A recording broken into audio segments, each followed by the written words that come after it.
Rowdy Retro Reviewer here, and now I'm here to talk about Scooby-Doo meets the Boo Brothers.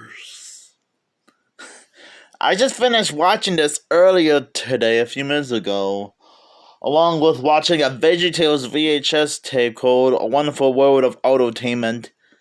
But that's not what I'm here to talk about. I'm here to talk about my thoughts on this film. I actually love this film a lot. As usual, it's one of those typical Scooby-Doo movies.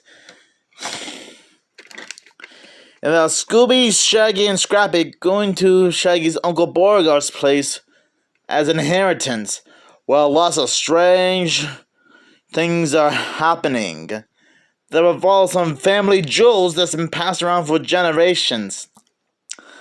However, there's a lot of spooks and ghouls who want the family jewels for themselves. So the trio will have to get help from the Boo Brothers, Miko, Frico, and Shriko, for help. Even though they're kind of goofy and they're like the Three Stooges. Now, what do I think of this film? It was pretty enjoyable. And it's one of those made-for-TV movies that Hanna-Barbera used to do, called the Hanna-Barbera Superstars 10 movie series.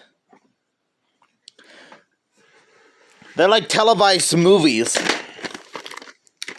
And I actually own this one, along with Scooby-Doo and the Reluctant Werewolf, Scooby-Doo and the Ghoul School on VHS, and Yogi's Great Escape on VHS, which were other Hanna-Barbera related movies. The characters are still enjoyable and recognizable enough. And man, it's kind of like watching a Universal monster movie. Okay, maybe not really. It's maybe not really like watching a Universal monster movie, like Frankenstein, The Invisible Man, or a werewolf movie and whatnot. But you guys understand where I'm getting at, do you? And yes, I know that the film is out on DVD already. And before you guys say anything, I know that that the entire Hanna-Barbera Superstars 10 movie series are now available on Blu-ray right now, which I will admit that's pretty cool, to be honest. Fun fact, this guy is actually voiced by Ronnie Scannell, however you pronounce his last name. And he's not a stranger to Hanna-Barbera, since he voiced the Colonel, I think, some kind of general at another, in Scooby-Doo and the Ghoul School. You probably know who I'm talking about. Rudy 2, and the Jetsons movie, and the voice of Gilly in Goober and the Ghost Chasers. You know, not many people talk about this film. Okay, I'm actually lying. Since there have been several reviews of Scooby-Doo meets the Boo Brothers, Ghoul School, Reluctant Werewolf, and the rest of the Hanna-Barbera Superstars 10 movie series. And it's kind of a shame, because whenever I go to like some kind of thrift store, I always have trouble finding the other 6 Hanna-Barbera Superstars 10 movies. But hey, only Scooby-Doo and the Boo Brothers, Ghoul School, Reluctant Werewolf, and Yogi's Great Escape is not too bad. I only got like 4 out of 10 of them, which isn't too bad, to be honest. And you know what's funny? On the cover, Shaggy's wearing his iconic green shirt and blue pants, whereas in the film, he's only wearing his red shirt and blue pants. Yeah, funny enough, this isn't the only time he wore this, since he previously wore his red shirt and blue pants in the 13th Ghost of Scooby-Doo, which was also referenced in Scooby-Doo and the Curse of the 13th Ghost. And he will continue wearing the same outfit again in these movies.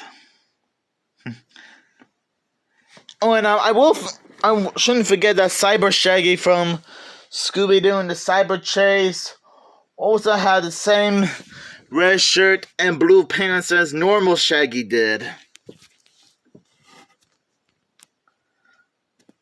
So I just thought I'd bring that up in case nobody knew or was fully aware of.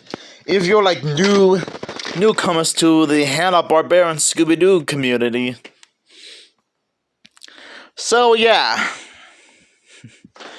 And you know, not gonna lie, even though this is kind of this is a great film, Scooby-Doo and the Ghost School is also one of my favorite films ever.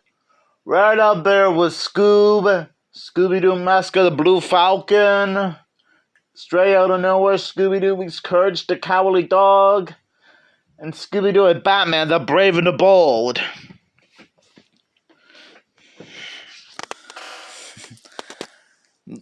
Another thing I like about this film is that the Boo Brothers are kind of like a ghostly parody of the Three Stooges. And it's also kind of funny that the three Boo Brothers almost sounds a little bit similar to the Blues Brothers, which I still have on DVD, the Blues Brothers. But that's for a whole other reason, man. It's kind of funny that they weren't mentioned very often in the Scooby-Doo franchise. I mean, these characters can't be that obscure, right? Right? Nah, I shouldn't make a big dealio over this. Well, anyways, thanks for listening to my thoughts on Scooby-Doo Meet the Boo Brothers. And I hope that we get to see the Boo Brothers make a comeback someday. Either in TV, movie, comic book, or video game form. If that no good David Zaslav gets fired and Warner Brothers goes back to normal for good. Sorry, I almost overreacted there for a second.